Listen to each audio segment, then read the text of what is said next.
దీక్షగా 42 రోజులు శివాలయానికి ఎవ్వరికీ చెప్పద్దు.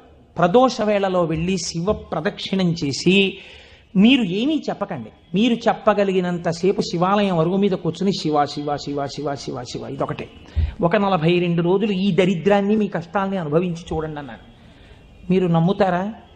ఆ వ్యక్తి నా దగ్గరికి వచ్చి నా జీవితంలో ఆశించని రీతిలో నా జీవితానికి ఒక కొత్త మలుపు తిరిగిందండి, నేను వరంగల్ వెళ్ళిపోతున్నాను, నేను సెటిల్ అయిపోతున్నానని చెప్పాడు.